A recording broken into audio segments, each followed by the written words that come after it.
Good morning students of zoology fifth semester.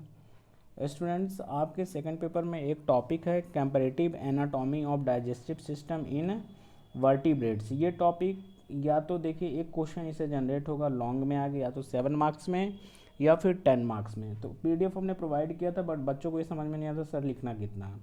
देखिए question कैसा आएगा, बस सिर्फ एक्सप्लेन वर्ड डाल देगा और explain comparative anatomy of digestive system in vertebrates, या फिर लिखेगा explain comparative anatomy of alimentary canal of vertebrates. तो now how we will give the answer.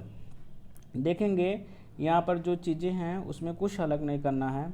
Simple सी बात, आपको पता है कि डाइजेशन क्या है। कॉम्प्लेक्स फूड मटेरियल को सिंपल में ब्रेक डाउन करना क्या है, डाइजेशन है, with the help of biochemicals as well as mechanical process.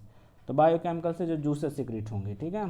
तो ये लाइन आप उसमें इंक्लूड करेंगे, इसको इंक्लूड करेंगे, और ये इतनी बातें इंक्लूड करने के बाद हम आगे बढ़ेंगे।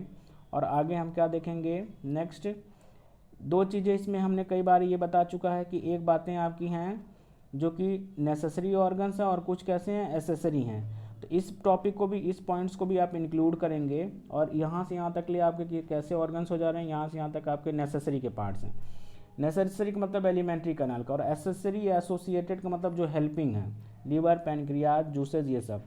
ध्यान रहे आपने सेकंड सेमेस्टर में ये पूरा एनिमल फिजियोलॉजी पढ़ा हुआ है, तो उसी एनिमल फिजियोलॉजी से रिलेट करके आप लिखेंगे, ठीक है।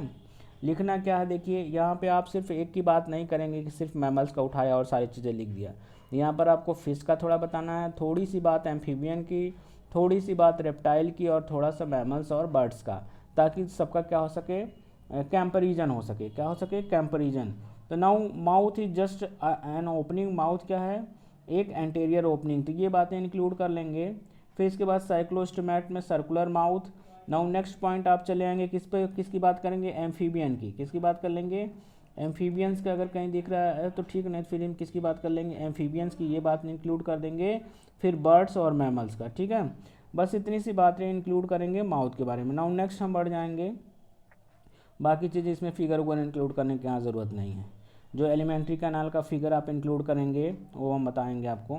एक बातें आप यहाँ पर इंक्लूड कर देंगे, fishes, amphibian and reptiles are account, ये बात इंक्लूड कर देंगे। और एक बात मैमल्स का इंक्लूड कर देंगे। बस टीथ लगा करके दो बातें। टीथ का फॉर्मूला लिख लेंगे। ये यहाँ पर ये इस तरह से लिखने की ज़रूरत नहीं है, बस ये आप बता देंगे ऊपर वाला, सिर्फ उतना ही। वहाँ पर बताने की उतना ज़रूरत नहीं, ये बातें आप बता देंगे, ठीक है। तो इसके बाद नाउ नेक्स्ट हम देखेंगे,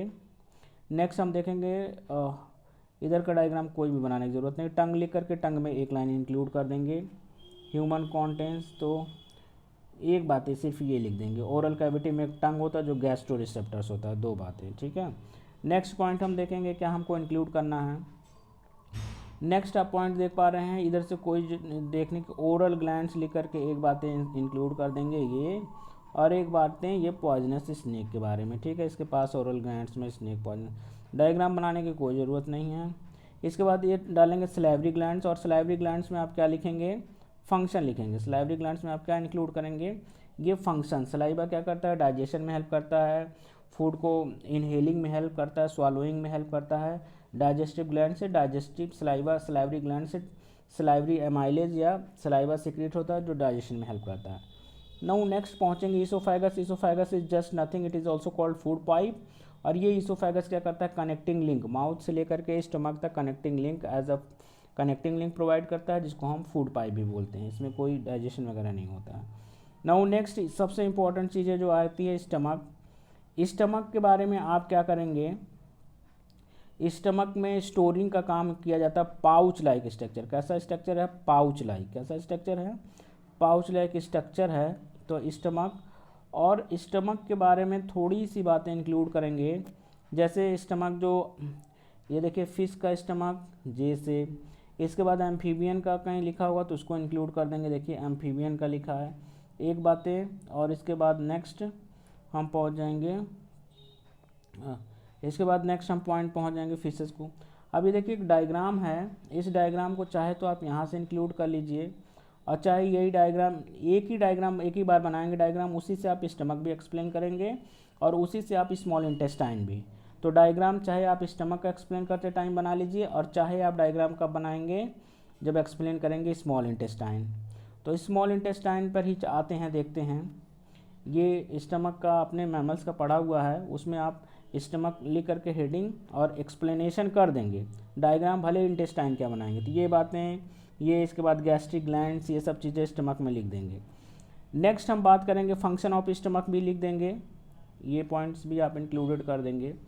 7 मार्क्स है तो कम से कम थोड़ा लिखना पड़ेगा। इसके बाद आप क्या करेंगे, इस वाले डायग्राम को बनाएंगे, और ये सबसे इम्पोर्टेंट डायग्राम हो जाता है। क्यों इसलिए इम्पोर्टेंट हो जाता है, क्योंकि यहीं से आप तुलना करना दिखाएंगे, कंपैरिजन दिखाएंगे। क्या दिखाएंगे, और कंपैरिजन। और इस डायग्राम में आप क्या करेंगे, एक फिश का बना लेंगे, दूसरा एम्फीबियन का, तीसरा जो डायग्राम है वो आप बनाएंगे किसका, रेप्टाइल का, और रेप्टाइल के बाद चौथा बर्ड्स और मैमल्स का। ठीक है, तो कुछ नहीं, जैसा आपने ह्यूमन फिजियोलॉजी में डायग्राम बनाते थे, माउथ से इसोफेगस से स्टोमक से स्मॉल इंटेस्टाइन, लार्ज इंटेस्टाइन, वही डायग्राम है। आप कहेंगे सर क्या अंतर है, अंतर कुछ नहीं। देखिए स्टार्टिंग में सिर्फ पाइपलाइन जैसा स्ट्रक्चर है, इसके बाद आप आएंगे एम्फीबियन में तो थोड़ा सा राउंड हो रहा है, रेप्टाइल में आएंगे तो ये आपका राउंड हो चुका है, और मैमल्स में आएंगे तो स्वेलिंग आ जाएगी, बीन जैसा, मतलब राजमा जैसा हो जाएगा। ठीक है, तो इसमें कुछ नहीं करने की दिक्कत ही नहीं है। ओपनिंग आप माउथ से लेकर एनएस तक ले दिखा देंगे, कैनाल लाइक स्ट्रक्चर, और इसी में आप स्टमक का भी कंपेरिजन कर लेंगे, और इसी में स्मॉल इंटेस्टाइन का भी। एक ही फिगर से आपको काम चला लेना, ये वाला बीच का बनाने की जरूरत नहीं है। तो ये कंपैरिजन का, ये figure on the point of view of comparison it is the very most important figure, इसको इंक्लूड करके ही आप कंपैरिजन करेंगे। और बचपन से ही लगातार आप ये करते चले आ रहे हैं कि small intestine, principal organ of digestion, duodenum, jejunum, ileum, that is the very simple. और आप दोबारा इसको मत बनाएंगे, सिर्फ वहाँ पर बना दिए, काम ख़त्म। ठीक है, और इसके बाद फिर थोड़ी थोड़ी बातें वह इंक्लूड करेंगे, स्मॉल इंटेस्टाइन का क्या काम है, लार्ज इंटेस्टाइन, और लार्ज इंटेस्टाइन के बाद सिक्कम, कोलन, एक एक लाइन इन सब के बारे में लिखते जाएंगे। फंक्शन ऑफ लार्ज इंटेस्टाइन का, जो वाटर, मिनरल्स, इलेक्ट्रोलाइट हो जाता है उसका रीअब्जॉर्प्शन करता है, बचपन से आपको समझते चले आए हैं। इसके बाद आप कहाँ पहुँचेंगे, ये भी एक लाइन लिख देंगे। नाउ नेक्स्ट हेडिंग डाल लेंगे फिर एसोसिएटेड या एसेसरी ग्लैंड्स। तो लीवर क्या सिक्रीट करता है, एक बातें इसकी लिख देंगे। ठीक है, तो इसमें क्या लिख देंगे, ये इंक्लूड कर देंगे, और इसके बाद सिर्फ वो जिसमें कंपैरिजन हो जाए, और इसका काम क्या है ये बातें नहीं लिखेंगे, इसमें लिखने की ज़रूरत ही नहीं। ठीक है, नाउ नेक्स्ट हम बात करेंगे बाइल। लीवर से बाइल सिक्रीट होता है, और बाइल का इमल्सिफिकेशन ऑफ फैट आपने पढ़ा होगा, फिगर बनाने की जरूरत नहीं, जस्ट हेडिंग डालेंगे, लिख देंगे। Function of liver, it is the important, function is very important, function किसी का भी हो। फिर इसके बाद आप आ जाएंगे गाल ब्लैडर पर, और गाल ब्लैडर का फंक्शन लिख देंगे। तो ये आपका एक क्वेश्चन कंप्लीट हो जाएगा, comparative anatomy of alimentary canal in vertebrates. ठीक है, तो या ऑफ वर्टिब्रेट्स। ठीक है, तो ये एक क्वेश्चन आपका हो जाएगा, एक ही क्वेश्चन आएगा, या तो 7 मार्क्स में या फिर 10 मार्क्स में, जिसमें आपको कंपैरिजन के साथ बताना है। तो इसलिए पहली बात जब आप लिखेंगे तो फिश की, दूसरी बात किसकी, एम्फीबियन की, तीसरी बात जब आप लिखेंगे तो रेप्टाइल्स की, और चौथी बात आप मैमल्स और बर्ड्स की करेंगे। ठीक है, मैमल्स के करीब बर्ड्स है, इसलिए वो दोनों लास्ट में ही लगभग हैं। तो ये चीज़ें हैं जिसकी हमने बात बताया, और इसमें भी सबसे ज़्यादा इम्पोर्टेंट जो बातें हैं वो हमने आपके सामने बताई है, कि वो डायग्राम को इंक्लूड करते हुए आप वहीं पे इंक्लूड करके स्मॉल इंटेस्टाइन के कंपैरिजन कर देंगे इस डायग्राम को, और इसी को इंक्लूड करके आप क्या कर देंगे, स्टमक की भी चीज़ें दिखा देंगे। तो एक ये बना लेंगे फिश वाला, मतलब ये जस्ट 1 मिनट, एक आप बना लेंगे किसको, फिश को बना लेंगे, किसको बना लेंगे, फिश को बना लेंगे। तो उसमें जो है 1 मिनट, जस्ट 1 मिनट, फिश को इंक्लूड कर लेंगे। तो उसमें आप क्या करेंगे, एक मिनट डायग्राम ओपन कर रहे हैं। तो इंक्लूड किसको कर लेंगे, फ़िश को, और उस फिश में आप जो इंक्लूड करेंगे वो कंपैरिजन वाला जो फिगर था वही जिसको हमने एक्सप्लेन किया था, उसी फिगर को इंक्लूड करेंगे। ये इस फिगर को हमने इसी को बताने का आपको लिए कोशिश कर रहे थे, तो थोड़ा सा PDF बंद हो गया, नहीं कोई बात नहीं। तो एक आप फिश का ये इंक्लूड कर लेंगे, एक एम्फीबियन का इंक्लूड कर लेंगे, और एक ये रेप्टाइल का, और एक चाहे तो आप इसको बर्ड्स का मन करे स्किप करके मैमल्स का ले लीजिएगा, और अगर पॉसिबल होगा तो बना दीजिएगा। ठीक है, तो इस तरह से इन डायग्राम के साथ कंपैरिजन करेंगे, और एक एक बातें फिश और एम्फीबियन और रेप्टाइल और मैमल्स का इंक्लूड कर देंगे। हम समझ पा रहे हैं कि आप बातों को समझ पाएंगे कि कैसे आंसर लिखना है। Thanks for listening as well as watching the video. Share to other students so that they can also got the benefits from this video. Have a nice day.